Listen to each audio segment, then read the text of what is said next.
அனைவருக்கும் வணக்கம். இன்றைக்கி சின்ன வெங்காயத்தை வச்சு சாதம் செய்ய போகிறோம். ஃபஸ்ட்டு ஒரு ஜார் எடுத்துக்குவோம். இதில் சின்ன வெங்காயம் உரித்து வச்சுருக்கிற சின்ன வெங்காயம், பச்சை மிளகா 2, பூண்டு போட்டுக்கலாம், கருவேப்பிலை. சின்ன வெங்காயம் உடம்புக்கு அவ்வளோ. சீரகம், மிளகு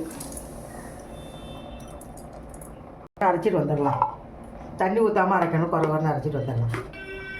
இப்போ அரைச்சிட்டு வந்துட்டு பாருங்கள், குறைவாக அரைச்சிட்டு வந்துட்டோம்.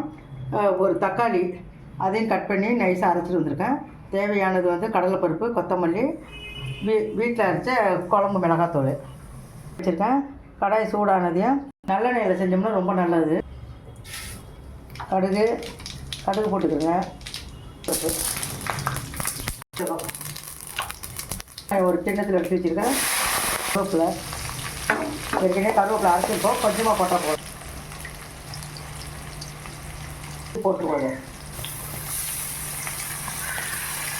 அரைச்சி வச்சுருக்க வெங்காயம், ஜீரகம், மிளகு, ஜீரகம் வச்சுருச்சு. நல்ல வாசனை வருது.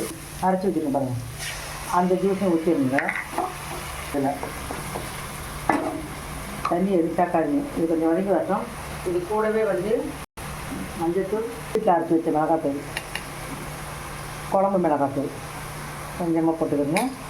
கூடவே கொஞ்சம் சாம்பார் பொடி கொஞ்சம் போட்டுக்கிறேன். அளவு உப்பு வச்சிடணும். அப்போ தான் போட்டு கிளறதுக்கு நல்லாயிருக்கும். கொத்தமல்லி பாருங்கள், எண்ணெயெல்லாம் நல்லா பிரிஞ்சு வந்துருச்சு. இது என்ன நல்லெண்ணெயில் செஞ்சாலும் கூட அதிலே போட்டுடணும். அதில் போட்டு அதில் கிண்டிடணும். இப்போ பாருங்கள், நல்லா கிண்டி விட்டு கீழே பாருங்கள் நல்லா செஞ்சு வச்சுருக்கேன். வேணுங்கிறவங்க உருளைக்கிழங்கு கூட செஞ்சுக்கலாம். எனக்கு லைக் பண்ணுங்கள், ஷேர் பண்ணுங்கள், சப்ஸ்கிரைப் பண்ணுங்கள். எனக்கு உங்களோட ஆதரவு எனக்கு எப்பயும் தேவை. நன்றி, வணக்கம்.